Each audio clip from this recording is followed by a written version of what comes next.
hearing me for the first time in a town hall? Almost all of you. Great. Well, welcome. We're so glad to have you here. I will tell you that Iowa is really tough. It's tough for a lot of reasons. You guys want the candidates to show up over and over and over again. You ask us the really hard questions and multiple questions and all of that.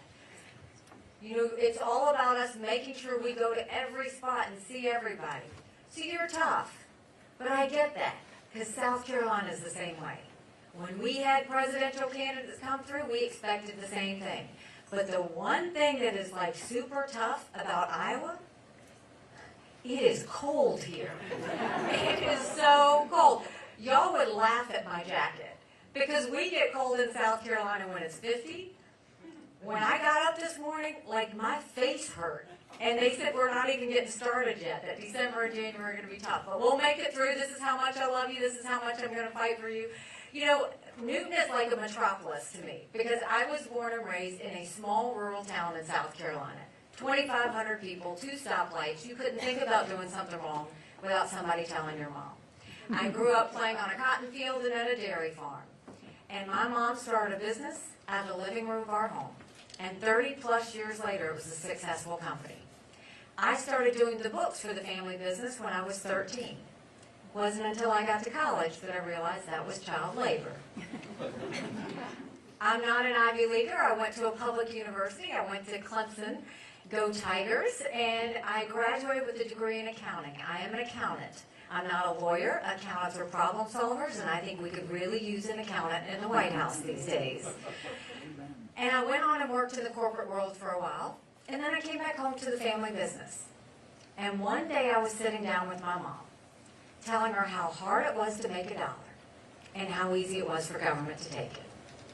And my mom said, quit complaining about it, do something about it. I did not know you weren't supposed to run against a 30-year incumbent in a primary. I had never been politically active before. Ignorance is bliss, but once I realized he was related to half the district, the only option was to win. So I went around the district and said, we've got way too many lawyers at the State House. I think it's time we got a really good accountant. When I got to the State House, I put all of my energies into small businesses. I think small business is the heartbeat of our economy, and so I really thought what would be helpful to help small businesses. And in South Carolina, a lot of things are passed by voice vote. All in favor, say aye. All opposed, nay. The ayes have it. But one day they put through a bill that would give legislators a pay raise. All in favor, say aye. All opposed, silence. The ayes have it. Yet to this day, you can't find a single legislator that said they voted themselves a pay raise. I was furious, because we had a Republican House, a Republican Senate, and a Republican governor. And so I filed a bill that said anything important enough to be debated on the floor of the House or the Senate is important enough for people to know how their legislators voted. And the Speaker of the House said, put the bill away. We don't need to have it. We will decide what the public needs to see and what they don't. To sum it all up, when I didn't put the bill away, they stripped me of everything. I lost all my seniority. I lost my committee assignments. I could sponsor a bill, no one would co-sponsor. So I ran for governor. And I'm proud to say one of the first bills we signed into law is now in South Carolina. Anything debated on the floor of the House or the Senate requires a legislative vote on the record. And we took it a step further, and we did it on every section of the budget as well. And I love music. You were listening to my playlist earlier. And so on the day of the bill signing, we blasted throughout the State House, Pat Benatar's Hit Me With Your Best Shot. When I became governor, South Carolina was hurting. We had 11% unemployment. We had thousands of people on welfare. And South Carolina was the butt of the jokes. And so we got to work. By the time I left, we were building planes with Boeing. We were building more BMWs than any place in the world. We brought in Mercedes-Benz. We brought in Volvo. We had 5 international tire companies. And yes, they were calling us the beast of the Southeast, which I love. We went from that 11% unemployment down to 4%. We announced jobs in every county. And we acknowledged the truth. We said, if you have to show picture ID to buy Sudafed, You've got to show picture ID to get on a plane. You should have to show picture ID to protect the integrity of the election process. We passed voter ID in South Carolina. We passed tort reform in South Carolina. We passed one of the toughest illegal immigration laws in the country. We paid down debt. We built up our coffers. We got thousands of people back to work. We cut taxes. And South Carolina was proud again. And by the time I left, we were named the friendliest state in the country, the most patriotic state in the country, and the #2 state in the country people were moving to. And then I got the call for the United Nations. And my honest answer was, I don't even know what the UN does. I just know everybody hates it. And I wasn't wrong. But when you get the chance to serve your country, you jump. And so I wanted those countries to know what America was for and what America was against. I didn't care if they didn't like me, but I wanted them to respect America. So we got to work. We pulled ourselves out of the Iran deal. We moved the embassy from Tel Aviv to Jerusalem. I negotiated with China to pass the largest set of sanctions against a country in a generation against North Korea, and we got them to stop testing ballistic missiles. Bless you. But the biggest thing that we did was we took the kick me sign off of our backs, and America was respected again at the UN. Now I'm running for president, and I don't need to tell you how bad things are. You don't have to turn on the news to see it. You feel it when you go to the grocery store. You feel it when you fill up your car with gas. You feel it with your mortgage payment and your insurance costs. You feel it in everything you do on a day-to-day basis. We are $34 trillion in debt. We're having to borrow money just to make our interest payments. China owns some of that debt. I would love to be able to say that Biden did that to us. And he sent us down this socialism creep that is dangerous, that we have to stop. But I've always spoken in hard truths, and I'm going to do that with you today. Our Republicans did that to us too. You go back and look at that $2.2 trillion COVID stimulus bill that was passed with no accountability. It expanded welfare to where we now have 100 million Americans on Medicaid, 42 million Americans on food stamps. That's a third of our country. And when we had the chance to make it right, what did Republicans do? They opened up earmarks for the first time in 10 years, passing through 7,000 of them last December. In this year's 2024 appropriations budget, Republicans have put in $7.4 billion worth of pet projects and earmarks. Democrats put in $2.8 billion. Now you tell me who the big spenders are. All while 60% of Americans are living paycheck to paycheck, 50% of American families can't afford diapers, 1 in 6 families can't pay their utility bill, Social Security will go bankrupt in 10 years. Medicare will go bankrupt in 8. Then you look at our education system. Everybody wants to blame COVID for education. We had problems with education before COVID. Do you know right now in America, only 29% of our 8th graders in this country are proficient in reading? 29%. Only 26% of our 8th graders in this country are proficient in math. If we don't do something about this, we're going to be in a world of hurt 10 years from now. Then you go and you look at our border. I have run out of words to say about the border. It is a dereliction of duty what is happening on the border. And I've been to the border, and I didn't pull a comma, go and come back. I went 400 miles down that border. You're not ready for what I saw. Mounds of clothes, mounds of shoes, paraphernalia, rape areas that the women and girls have to walk through.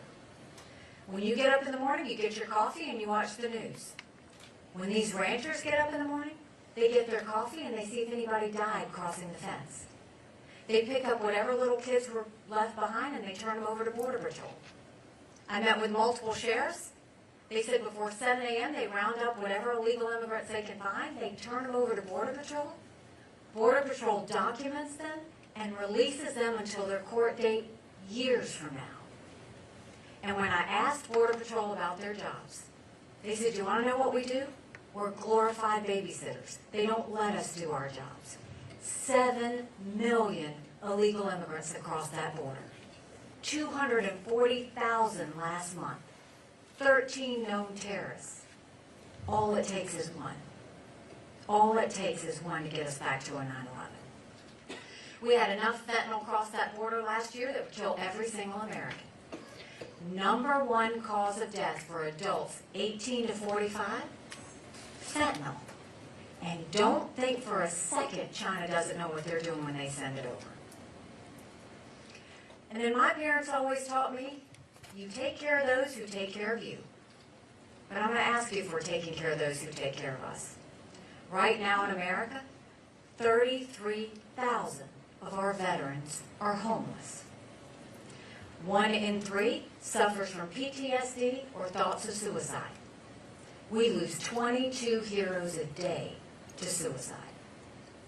If a veteran needs a doctor's appointment, on average, it takes them 29 days to get a doctor's appointment. Why 29? Because on the 30th day, they can go to the doctor or hospital of their choice. So what happens is 29 days, and then they get a call to reschedule. And the clock starts all over again. It's shameful how we treat our veterans. So that's a lot of bad, right? It's hard to find anything good. But now I'm going to tell you what I told South Carolinians when I became governor. No more whining. No more complaining. Now we get to work. How do we fix it? First, when it comes to our economy, let's claw back the $500 billion of unspent COVID dollars that are still out there. Instead of 87,000 IRS agents going after middle America, let's go after the hundreds of billions of dollars of COVID fraud, 1 out of every $7. If 8% of our budget is interest, quit borrowing. Cut up the credit cards. You have to balance the budget every day. I had to balance the budget as governor. Why is Congress the only group that refuses to balance the budget? We'll stop the spending, we'll stop the borrowing, we'll eliminate the earmarks, and I'll veto any spending bill that doesn't take us back to pre-COVID levels. We'll also focus on the middle class. Right now in America, you're seeing the rich get richer, and you're seeing the poor get poorer. We're going to go and make sure that we cut taxes on the middle class. We're going to simplify those brackets. We're going to eliminate the gas and diesel tax in this country. And then we're going to focus on making the small business tax cuts permanent. They made the corporate tax cuts permanent, but they made the small business tax cuts temporary. Let's make those permanent. And then as governor, I saw presidents meet with their governors once a year. I will meet with our governors once a quarter, Republican and Democrat, with the sole purpose of getting as many federal programs as we can and push them down to the states. When we do that, we'll reduce the size of the federal government, but we'll empower you on the ground in the states. So think welfare, think healthcare, think education. Wouldn't you much rather have Kim Reynolds in the legislature manage that than some Washington bureaucrat? That's how we'll focus on our economy. When it comes to education, we knew in South Carolina, if a child couldn't read by 3rd grade, they were 4 times less likely to graduate high school. So we started holding our kids back. We brought in their parents. We did reading remediation classes, and we set them up for success. We've got to do that all over this country. We have got to get our kids reading again. We can't keep pushing these kids forward when they can't read. You got to hold them back and make sure we teach them so that we set them up the right way. And then no parent should ever wonder what's being said or taught to their child in the classroom. We need complete transparency in the classroom. As parents, we have one job, and that's to get our kids right. We need to make sure that we are focused on parents deciding which schools their kids should go to, not having them mandated by zip code. Every child deserves a good education, regardless of where they're born and raised. And then let's start building things in America again. Let's put vocational classes back into our high schools. In South Carolina, we had apprenticeships all over our state. We taught our kids how to build the things we were making. Wouldn't you rather have them learn the new agricultural technologies and do things that were tailored to Iowa? It would get them invested in your economy before they ever get out of school. And then I've got to take a point of personal privilege because this has to be said. I know we've got girl dads out there, and I know we've got strong moms out there. We have to raise strong girls. Strong girls become strong women. Strong women become strong leaders. And none of that happens if you have biological boys playing in girls' sports. We've got to put an end to that.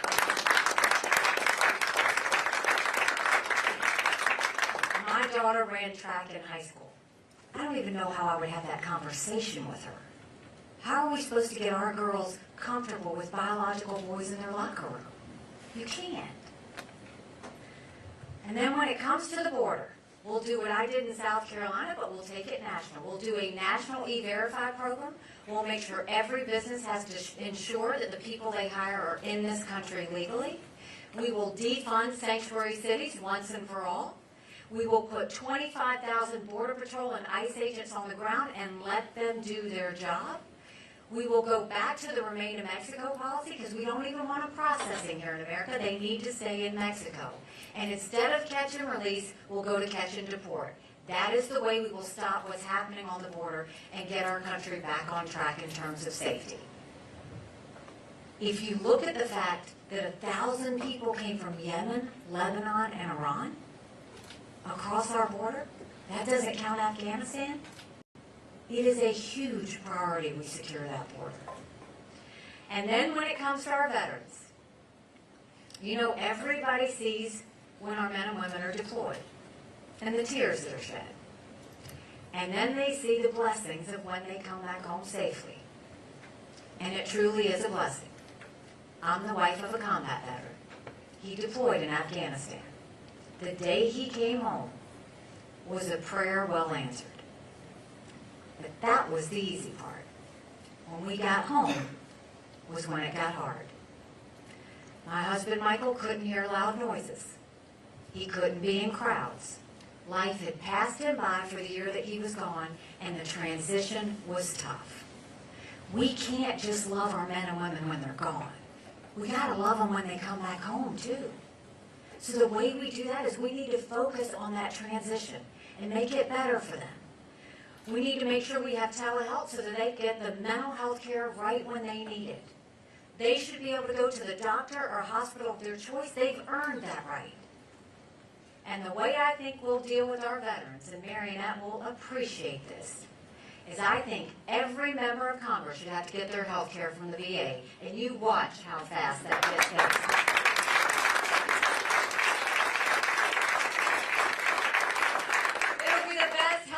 We've ever seen, guaranteed, I promise you that. So we have the answers on the domestic side. We know how we need to get our country back on track. Now let's talk about national security. It is not an exaggeration to say the world is on fire. We've got a war in Europe. We've got a war in the Middle East. We've got China on the march. You've got North Korea testing ballistic missiles. But make no mistake, none of that would have happened had we not had that debacle in Afghanistan. The idea that my husband and his military brothers and sisters had to watch us leave Bagram Air Force Base in the middle of the night without telling our allies who stood shoulder to shoulder with us for decades because we asked them to be there. Think about what that told our friends. More importantly, think about what that told our enemies. And now you've got this debate. Should we fund Ukraine or should we fund Israel? Should we fund Israel or should we fund the border? Don't fall for that, because they're not telling you the truth of what the reality is. Let's take them one at a time. Let's first look at what happened with Ukraine and Russia. We had no better friend at the United Nations than Ukraine. They were with us on everything. They voted with us on everything. At every press conference, they were there, whether I asked them to be there or not. They were a great friend. But here you have a thug that invaded this pro-American, freedom-loving country and have had 500,000 deaths because of Putin. All they want to do is have their freedom back. I don't think we should give them cash. I don't think we should give any country cash. I'm adamantly opposed to that. I don't think we need to put troops on the ground. But we need to give them the equipment and the ammunition to win. Now this is the part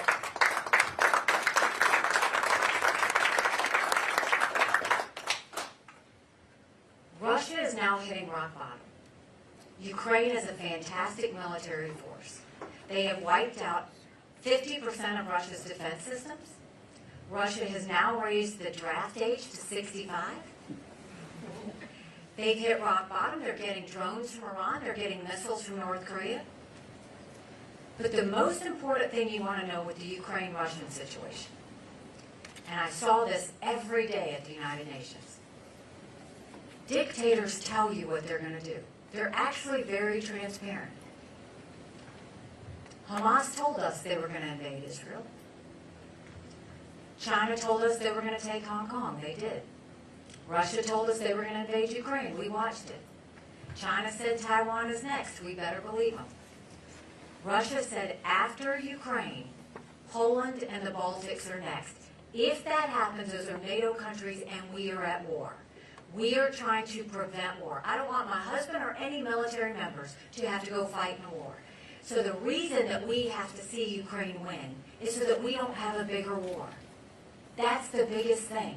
And for everybody that's telling you, oh, but we're pouring all this money into Ukraine, they're not telling you the truth. Do you know the amount of money spent on Ukraine is only 3.5% of our defense budget?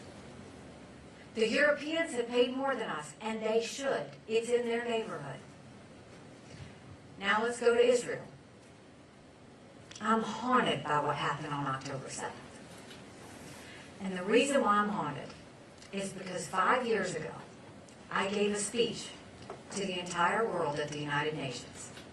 And the speech I gave was that we knew Hamas had these maps.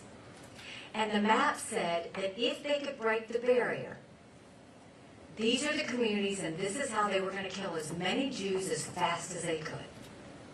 And it happened. It's horrific what happened. These weren't just killings. This was torture, what they did. And so now you look at the situation, how did we get to this point? Well, you had Biden go back and fall all over himself to get to the Iran deal, right? And the Iran deal was a flush of cash that would fund Hamas, that would fund Hezbollah, that would fund Houthis, that would fund the terrorist attacks that are happening in Iraq and Syria. So he wanted to get back into that deal. And he lifted the sanctions so that they would consider it. And who flushed all that money to Iran and Hamas? China. They're the largest importer of oil. Russia's getting their drones from Iran. And now you're looking at a situation where Biden goes a step further. And he pays $6 billion for 5 hostages. Do you know how many dollar signs Iran is looking at with 240? And I know other candidates running for president have said this is Israel's war, this isn't our war. This should be personal for us. 33 Americans were butchered on that day. We have American hostages right now. We should be doing 3 things. Give Israel whatever they need, whenever they need it, no questions asked. God help us if we don't stick with this. The second thing is, we need to eliminate Hamas. Don't weaken them, eliminate them, because they will do this again. When that torture happened, and those bodies, those people were beheaded, and those babies were burned, and those girls at the concert were raped, and their naked bodies dragged through the streets of Gaza, what were they saying? Death to Israel, death to America. Don't ever forget that. Israel is the tip of the spear when it comes to defeating terrorism. It's never been that Israel needs America. It's always been that America needs Israel. And we need to focus on making sure that we do that. The third thing we need to do is do whatever it takes to get our hostages home. We have to do that. I was in those tunnels. I've been on every one of those borders in Israel. And I was in those tunnels. They are incredibly sophisticated. They hold massive amounts of equipment, ammunition. I promise you that's where the hostages are right now. It's like a city underneath a city. And their biggest hubs are underneath hospitals, underneath schools, underneath playgrounds. Why? Because they know Israelis value life. And they don't. If you were to take care of Ukraine and Israel with equipment and ammunition, it's only 5% of our national defense budget. But the other side is, if you leave Ukraine, you can bet they're going to say they want to leave Israel in a year. And do you know what our enemies say? Putin's already been on record saying it. He's salivating at the fact that he knows that the U.S. is going to leave Ukraine. He wants us to do it. But if we leave Ukraine, who is ever going to trust us again? And understand, we don't want a long war. We should never want to be in long wars. This war never should have happened. Russia surrounded Ukraine, and Biden had the chance to do something that whole year ahead of time. And then when this did happen, if Biden would have given that equipment and ammunition right when Ukraine asked for it, the war would be over by now. But he's still not giving them what they need in enough time. He hasn't been a leader on this. Then there's China, our #1 national security threat. And I saw at the United Nations, they have been planning war with us for years. That's not an exaggeration. They are already in this country. They have infiltrated. They bought 400,000 acres of U.S. soil, most recently near Grand Forks Air Force Base, where our most sensitive drone technology is. They bought the largest pork producer in the country, right here in Iowa. We see that they flushed lots of money into our universities, millions of dollars, stealing our research, spreading Chinese propaganda. They're trying to steal our seed technology now from our farmers and do as much damage as they can. We all got upset about that Chinese spy balloon flying ahead. What about the fact that 90% of our law enforcement drones in this country are Chinese? So think about the mini surveillance that's happening. There's some technology that China wants that builds up their military and threatens us. And the Biden administration approved 70% of it last year. And we have lost more Americans to fentanyl than the Iraq, Afghanistan, and Vietnam wars combined. We lost 75,000 Americans last year to fentanyl. And China is building up its military at a scary pace. There were two things that China, Russia, and Iran never wanted us to have when I was at the United Nations. They never wanted us to be energy independent, and they never wanted us to have a strong military. We shouldn't be okay with being energy independent. We should want to be energy dominant. No more going hat in hand to Saudi Arabia. No more getting dirty oil from Iran and Venezuela. And that means partnering with our farmers on biofuels and biodiesels, corn and soybeans, whatever it takes. We are blessed with resources. And it shouldn't just be enough to give us energy. It should be enough to build our economy. We want to take it as big as we can go. That's the focus we need to have. And then when it comes to a strong military, strong militaries don't start wars. Strong militaries prevent wars. That's what we want to do. You look at China's military, they have the largest naval fleet in the world right now. They have 370 ships. They'll have 400 ships in 2 years. We won't even have 350 ships in 2 decades. They're doing artificial intelligence. They're doing cyber. They're doing space. They've developed hypersonic missiles. Now China's the #1 developer of neurostrike weapons.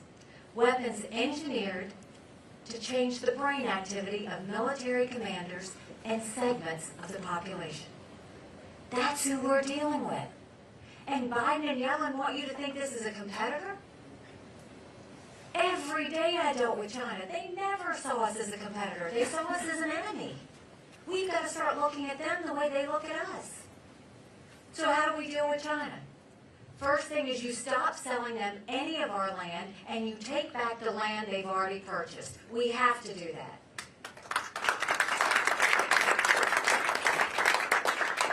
The second thing is it's not just Chinese money going into our universities. You see all these pro-Hamas rallies happening? That's Arab money going into our universities too. We need to go to all of our universities and we say, you either take foreign money or you take American money, but the days of taking both are over. And we get that infiltration out of our universities. We focus on the fact that we blacklist all the technology that they need to build up their military and make sure that they never get it. And then we focus on the fact that if they're going to continue murdering Americans, we're going to say we're going to end all normal trade relations with you until you stop murdering Americans. You watch how fast they fix it because they need our economy. And then let's focus on building up a strong military, but modernize it. We need to be ready for the threats of the future, not looking like we're dealing with wars of the past. It's not just land, air, and sea anymore. It is cyber. It is artificial intelligence. It is space. But you don't do it by throwing a bunch of money at the Department of Defense. You pull down that bureaucracy and that red tape that's slowing things down, and you allow us to get going with that. And I can tell you from my husband's perspective, for God's sake, for the sake of our military, we've got to end these gender pronoun classes that they're making them take. It's demoralizing to them.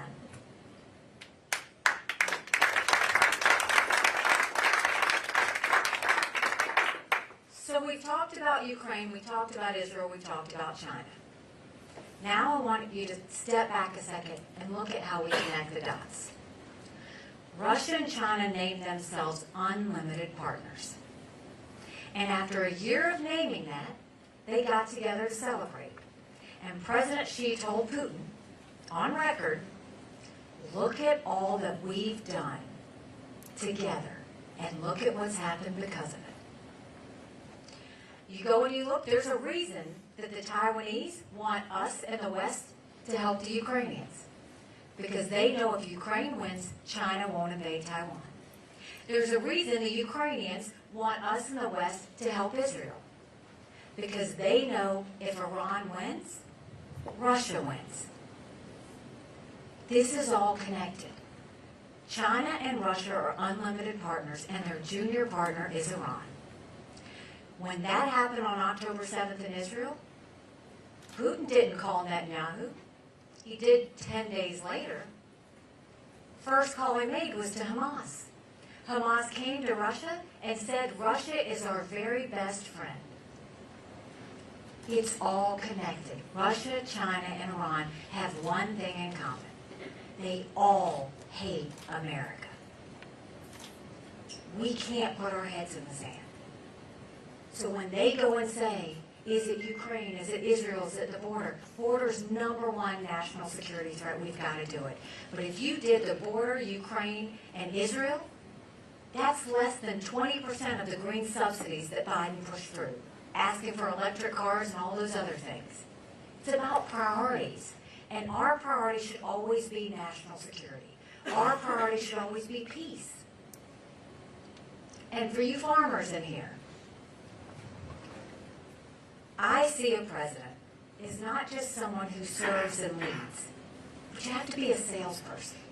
So when I was governor in South Carolina, yes, I recruited businesses in, but also tried to push our exports out of South Carolina and sell the products that we had. There is a lot that our farmers here in Iowa send to China. We need to look at it from a national security lens. If China pulled the rug out from under us tomorrow, would we be okay?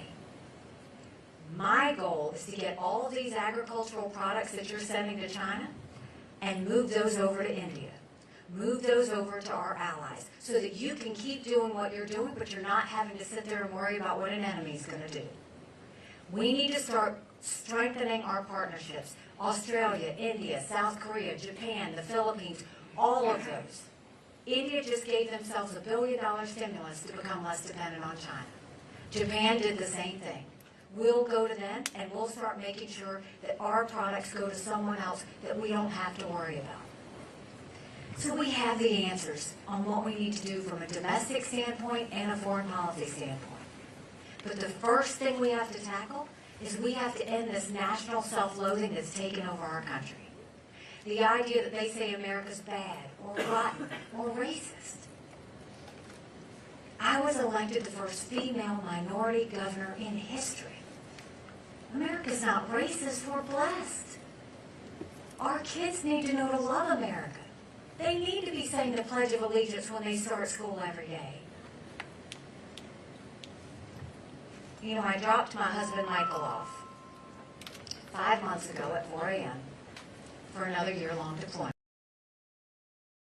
I watched him and 230 soldiers pick up their 2 duffel bags of belongings to go to a country they'd never been, all in the name of protecting America. They're willing to sacrifice their lives and their families because they still believe in this amazing experiment that is America. So if they're willing to fight for us there, shouldn't we be willing to fight for America here? Because we have a country to save. But in order to do that, we've got to acknowledge some hard truths. Republicans have lost the last 7 out of 8 popular votes for president. That is nothing to be proud of. We should want to win the majority of Americans. But the only way we're going to do that is if we put in a new generational leader. We've got to leave the negativity and the baggage behind. Now let me say this. I think Donald Trump was the right president at the right time. I was proud to serve in his administration. I agree with a lot of his policies. But the reality is, rightly or wrongly, chaos follows him. Chaos follows him. You know it. And we can't have the world on fire and be dealing with chaos. We just can't. We won't survive it. We've got to get this right. And this isn't just about winning the presidency. We need to win governorships up and down the ticket. We need to win House seats. We need to win Senate seats. We've got to get this whole country turned around. But we could do this. Do you remember when you were growing up? How simple life was? How safe it felt? It was about faith, family, and country. Your parents raised you to be responsible individuals. You went to school and you learned what it meant to be successful. You went to church and you found your faith and your conscience. Don't you want that again? Because we could have that again. But in order to have that, it's going to take a lot of courage. Courage from every single person in this room. Courage for me to run. And courage for every one of you to realize, don't complain about what happens in a general election if you don't play in this caucus. It matters. When I announced, someone asked me why I was doing this. And I said, you know, my parents came here 50 years ago to an America that was strong and proud and full of opportunities. I want them to know that country again. I'm doing this for my husband Michael and his military brothers and sisters. They need to know that their sacrifice matters. They need to know that we love our country. I'm doing this for my daughter who just got married, and I saw how hard it was for her and her husband to buy a home. And I'm doing this for my son who's a senior in college, and I'm tired of watching him write papers of things he doesn't believe in just to get an A. That's not us. That's not America. And for the first time, 78% of Americans don't think their kids are going to live as good of a life as we have. We can't be okay with that. I'm not okay with that. We do have a country to save. But I'll tell you this. If you will join me, if you will commit and work with me on this fight, I promise you, our best days are yet to come. Thank you very much. God bless you.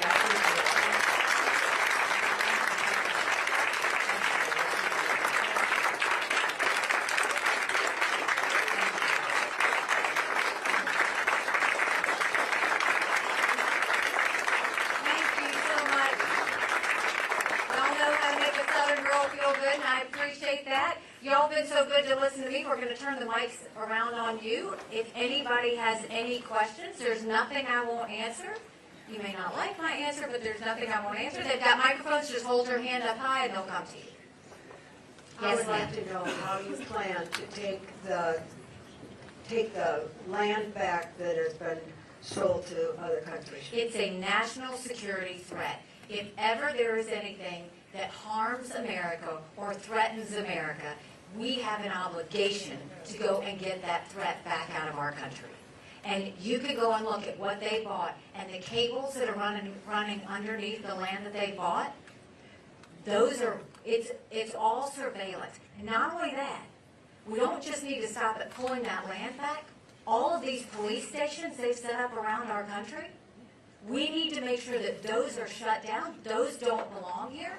We also need to make sure that all of the foreign intrusion that has happened, first, out of our universities, get it out. Secondly, if you go and you look on social media, you see these rallies and these protests that are happening. TikTok. Did y'all hear yesterday? The big thing pushed on TikTok is they're showing Osama bin Laden's letter that he wrote a week after 9/11. And now you have members of our younger generation that are saying now they understand why he did it. That's disgusting. That's not America doing that. That's China doing that. That's why you have to ban TikTok. Nepal just came out yesterday and they're banning it because they see what's happening in their country. India did it. Why are we the last ones to do it? And then you look at our regular social media, Facebook, Twitter, Instagram. All of this ability for them to divide our country and cause chaos is happening not even from real people, they're bots. So our social media companies need to show us their algorithms and let America see what they push and why they push it.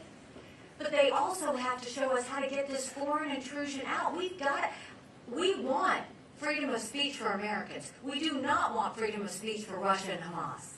And we've got to get that infiltration out as well. Yes, sir. Welcome to Jumpin' Jasper County, Thank you. Ambassador. It's great to have you here. Thank you. You recently disclosed that you worked for Prism Global Management, and I'd like to know what that entity is and what specific work you did for that entity. And thanks for being here. Sure, of course. It's all consulting. I mean, I have a depth of knowledge on foreign affairs, and so what they do is they ask me anything that's going on. For example, they'll ask me what's going on in the Middle East, or they'll ask me what I think about China. The big thing with Prism Global is they want to make sure that companies stop investing in China. That's the biggest goal, is how do we make sure that we're moving away from Chinese investments and moving towards other investments. And so I consult them and give them advice on that as they decide what decisions they're going to make. I'm going to stand up and do this. I was an undecided voter when I walked in here today. And I am no longer an undecided voter. And I just want to tell Nikki that I wholeheartedly support you. And I want to tell the people in this room, this all happens in Iowa. Don't look at the polls. Don't look at what the media is telling you. Look at what you've heard today. And be bold. And don't be afraid to support the person you want to support because you think that somebody else is going to win. Because that's how we lose. So I just wanted to give you my wholehearted endorsement and encourage everyone in this room to do the same thing. And let's have a Nikki Haley explosion start in Jasper County. Thank you. God bless you. I appreciate that. You know what I'll say too is just to add on to that comment. We have worked hard. We've been here. You've seen us get used to this face. You're going to keep seeing us. And it's paying off. We are now in second place in Iowa, second place in New Hampshire, second place in South Carolina. We just got one more fellow we got to catch up to. But I don't know how to caucus. I've never done it, but all of you know how to caucus. And the number of people that are joining us and the momentum that we have is real. But it's because America does have an amazing ability to self-correct. We can do this. But it's going to require all of us. And so God bless you. Thank you very much for the support. I appreciate it. Yes, ma'am. Hi. First of all, I want to thank you for the hope that you bring, and that will transpose to my question. I perceive as a nurse that a lot of our problems come from mental health. It starts with children who don't have any care. I worked at the VA. I certainly saw a lot of mental health there, and I see it in the surrounding areas. I think that should be a huge agenda item to help with that. What do you foresee that you could do to help with that issue? Well, God bless you. My daughter's a nurse, and y'all are angels walking on earth. I believe that. Mental health is the cancer America refuses to deal with. 1 in 3 Americans suffer from a mental health issue. But if treated, they can live a perfectly normal life. And now we're seeing more than ever, our kids are having more anxiety, stress, and depression since COVID than we've ever seen. The problem is we don't have enough therapists.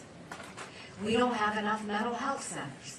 If you don't get treated for a mental health issue, you can fall into an addiction. We don't have enough addiction centers.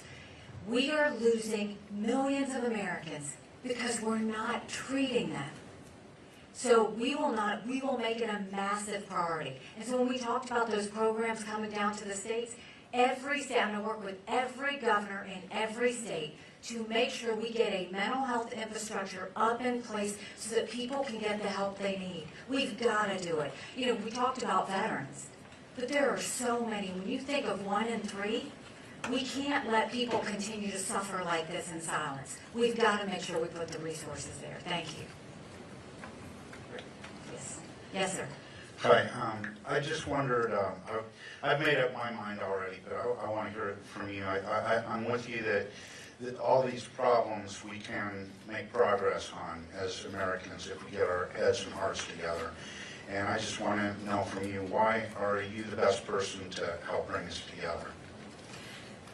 At the heart of hearts, the reason I'm doing this is I don't want my kids to live like this. I don't want our families to live like this. America's better than that. And so it really is saying we can't be okay with this much distraction and division and chaos. We can't be okay with that. But the reality is, when I went into South Carolina, I dealt with the bureaucracy. I cleaned up those agencies. There were some agencies I tweaked. There were some agencies I gutted. But we got South Carolina focused again. When I was at the United Nations, every actor you're hearing about right now around the world, I dealt with every one of them every day. I know the games they play. I know the lies they tell. I know what scares them. And I know what gets them to move. And I know what it takes to let them realize America's back. And once we let them know we're back, you will see these threats start to back off. That's why I'm doing this, is you take the combination of me being a governor and knowing what happens on at the state level and having to deal with the feds that way, and you take me being at the UN level and you look at it that way. That's when you go and you look at that. And I'll tell you, for anybody that's ever said, what are you going to do on your first day? It's not what I say, it's what I've done. I'll do exactly what I did as governor. On the first day, I thought, let's control what we can control first, which was our agencies. I replaced the head of every agency, whether they were good or not, because I wanted to freshen it up. Then I sent teams into every agency to clean it up.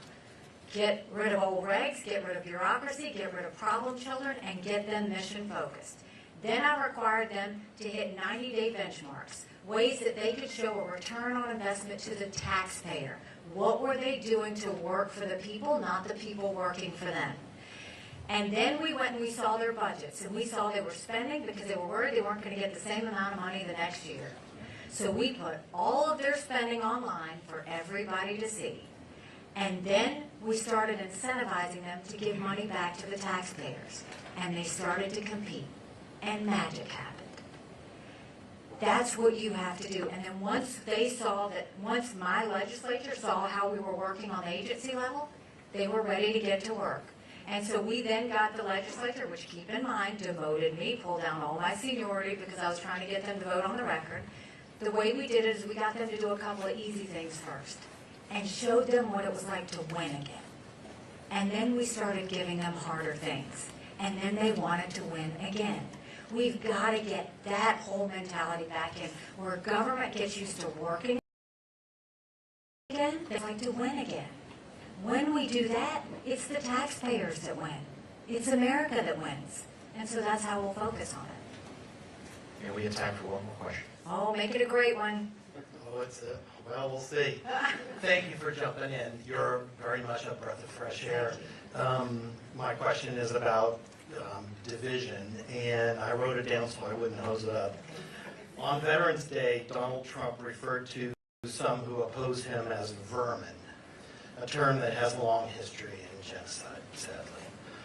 Republican National Committee Chair Ronna McDaniel was asked, "Are you comfortable with this language coming from the party's leading candidate?" And she very specifically declined to comment. What are your feelings about that kind of language coming from the Republican Party?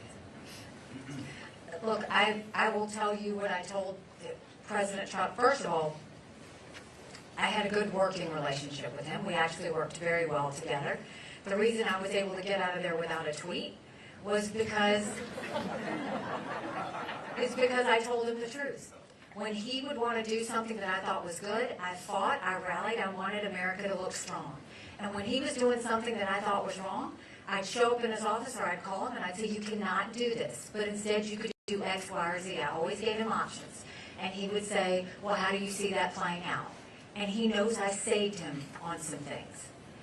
And when I decided to run, I called him for two reasons. One, it was the right thing to do. He gave me the job. And two, I wanted him to know I was in it to win it, and that we could not continue down this road of chaos and baggage. And one of the things I would always tell him is, you can be your own worst enemy. He'll tell you I used to say that to him. The reality is, I don't agree with that statement any more than I agree when he said Hezbollah was smart, or any more than I agree when he hit Netanyahu when his country was on its knees after all that brutality. It's the chaos of it all, right? And so I think he means well. But the chaos has got to stop. And over again, we feel it. And you look at the elections from last week or 2 weeks ago when we lost again. That's chaos. You don't fix Democrat chaos with Republican chaos. We got to get smart.